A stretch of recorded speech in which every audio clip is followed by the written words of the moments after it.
Ukraine में डॉक्टरी की पढ़ाई करने गए उत्तर प्रदेश के जनपद संभल के अलग अलग गांव के 10 छात्र इस समय रूस और यूक्रेन के युद्ध के बीच फंस चुके हैं। रूस के यूक्रेन पर हमले के बाद सभी छात्रों के परिजन चिंतित हैं और मोबाइल फोन पर पल पल की जानकारी लेकर उनकी सलामती की दुआ कर रहे हैं। यूक्रेन में फंसे किसी छात्र के घर में मां बहन ईश्वर से सलामती की दुआ कर रही हैं, तो किसी छात्र के घर पर लोगों का जमावड़ा लगा हुआ है जो कि परिवार को धराश बना रहे हैं। रूस और यूक्रेन के बीच छिड़ी जंग के बाद अब छात्रों के परिजन भारत सरकार से छात्रों की सुरक्षित अपने वतन वापस लाने की भी गुहार लगा रहे हैं। रूस और यूक्रेन के बीच शुरू हुए युद्ध में उत्तर प्रदेश के संभल जिले के छात्र फंसकर रह गए हैं। युद्ध की खबर मिलते ही परिजन अपने अपने बच्चों से वीडियो कॉल के जरिए हालात की जानकारी लेने में लगे हुए हैं, जिसमें यूक्रेन के खार्किव में रह रहे मदाला गांव के 3 छात्रों ने परिजनों से वीडियो कॉल पर बातचीत के दौरान हालात खराब बताए हैं और कहा कि 7 किलोमीटर की दूरी पर ही मिसाइल अटैक हुआ है, जिससे स्थिति ज्यादा वाहवाह है और चारों तरफ भगदड़ का माहौल है। फिलहाल राशन का सामान खरीद कर घरों में कैद हैं। छात्रों के द्वारा बताए इस मंजर को सुनकर फिलहाल परिजन भी सहम गए हैं। इसी तरह से परियावली गांव के निवासी फैसल भी यूक्रेन में ही फंसा हुआ है, जिसकी सलामती के लिए मां बहन और पिता सहित परिजन इस समय घर में सिफारा पढ़कर सलामती की दुआ कर रहे हैं।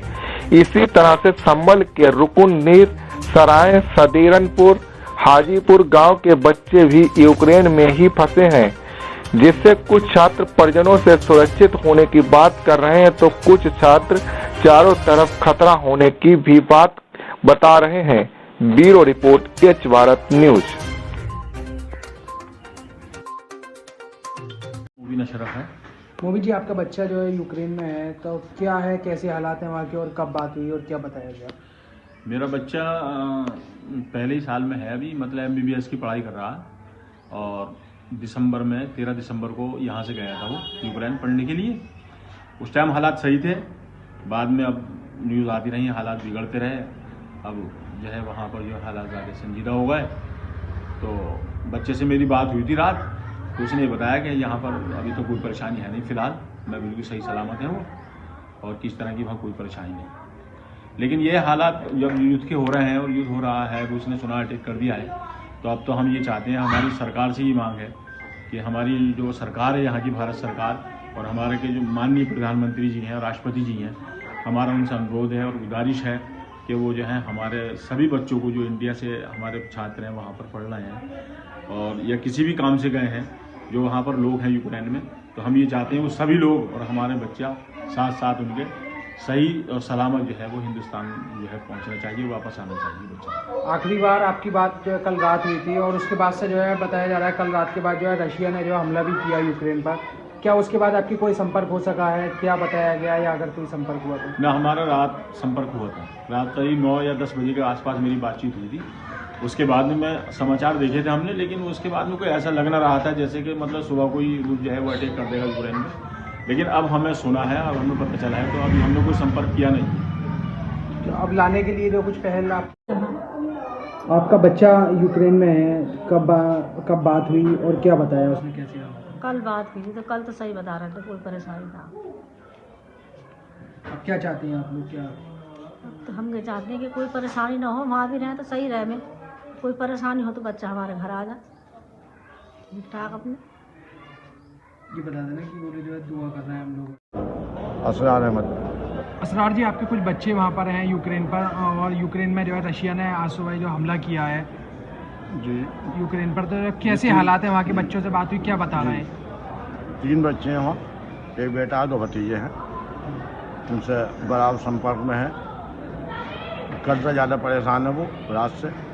उन्होंने बताया कि यहाँ पे बमबारी की है और भगदड़ मची हुई है, सामान की खरीदारी चल रही है, मार्केटें बंद हो गई।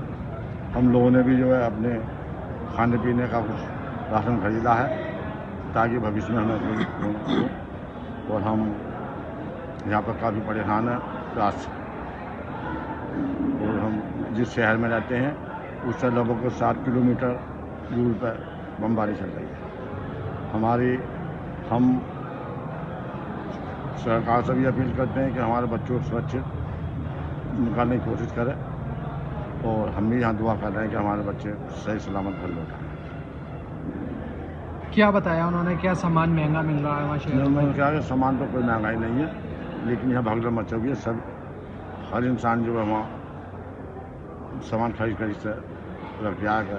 आगे के भी हालात नहीं सुधरे। लौटने को लेकर के उन्होंने क्या कहा? लौटने के लिए उन्होंने यह है कि जो फ्लैट हैं वो बंद हो गई हैं, और बोले कि हम लोग यहाँ के संपर्क में हैं। वो लोग कह रहे हैं कि जैसे भी होगा हम आपको निकालने की कोशिश करेंगे, आप घबराए नहीं। हम बच्चे जो है ये अभी यूक्रेन में है, और आज यूक्रेन और रूस के बीच में जो है लगातार जो है युद्ध जो है शुरू हो गया है। तो क्या हालात है वहाँ की? आपकी बात हुई तो क्या आज सुबह मेरे बच्चे से बात हुई थी। मोहम्मद फैसल नाम है उसका, यूक्रेन में पढ़ रहा है, MBBS के लिए वो गया है बच्चा, और दनिक से शहर में है, यूरोप के बॉर्डर पर। तो उससे मेरी बात हुई। उसकी 2 मार्च की फ़्लाइट थी, मैंने कराई थी। वो बता रहा है कि अब फ़्लाइट जो कैंसिल हो गई है, और हालात जो है नाजुक तो हैं ही वहाँ के। भारत सरकार से मेरी ये अपील है कि हमारे बच्चों को सकुशल भिजवाया जाए वहाँ से, और हम दुआ कर रहे हैं अपने बच्चों के लिए कि जल्द से जल्द वो घर लौटने की वापसी करें। अच्छा, आपकी बातचीत हुई तो क्या बताया, किस तरीके के हालात हैं वहाँ के? और क्या हालात ये बताया कि एक बच्चा हमारे मदाले का, बाबूजी असरार का लड़का, वहाँ पे दूसरे शहर में रहता है, वो अपना सामान पैक कर दिया था।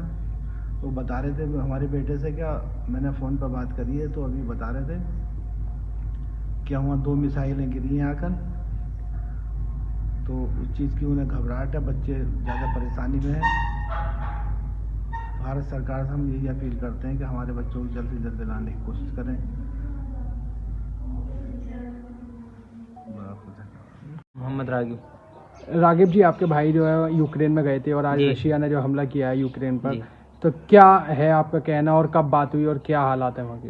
हमारे भाई हैं छोटे, कल भी बात हुई थी, रोज़ बात होती है। आने के लिए कह दिया था हमने, अभी भी बात हो रही है, लेकिन अब फंसे हुए हैं, हमला हो गया है।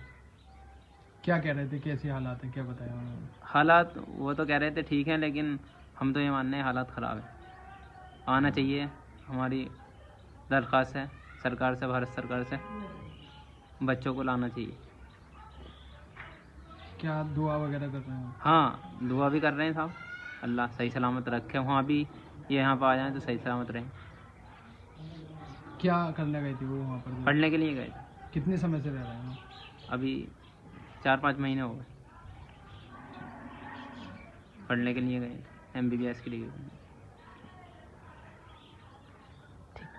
अभी साहब, आपके बच्चे जो है यूक्रेन में हैं, और रशिया ने जो है अभी हमला किया है यूक्रेन के ऊपर जो है, तो क्या है मामला जो है, और कब बात हुई आप लोगों की जो है? बात तो होती रहती है, कल भी बात हुई थी, रात भी बात हुई थी। क्या बताया था उन्होंने, कैसे हालात हैं वो वहाँ? कह रहे हैं, बोले हम तो यहाँ पर सेफ हैं, काफ़ी दूर है वैसे जहाँ से अंदर, और हम तो पूरी तरह से सही हैं। बोले कोई परेशानी, अगर कोई परेशानी होगी तो बता देंगे। अब क्या चाहते हैं आप लोग? अब तो सरकार से ये चाहते हैं, बस साथ खरीद के साथ आप आ जाएँ, या कुछ वैसी और बोला होगी परेशानी कोई। बेटे का नाम क्या है? शहबाज आलम। क्या करने गए वहाँ पर? MBBS करना है, 2nd ईयर है उनका। अब क्या दुआ वगैरह कर रहे हैं? ये दुआ कर रहे हैं, साथ खरीद के साथ आ जाएँ, और क्या है।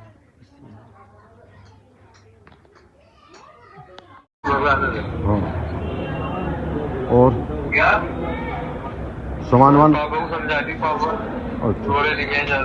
अच्छा अच्छा, चलो ठीक। और ये कहाँ, सालान कहाँ? बर्बाद कर दिया। अच्छा, और बदलू? हाँ, वासलाम। हाँ बेटा, घबरा मत सुनी। हाँ हाँ, घबरा मत। बिल्डिंग से बाहर तो आवाज हो रही है।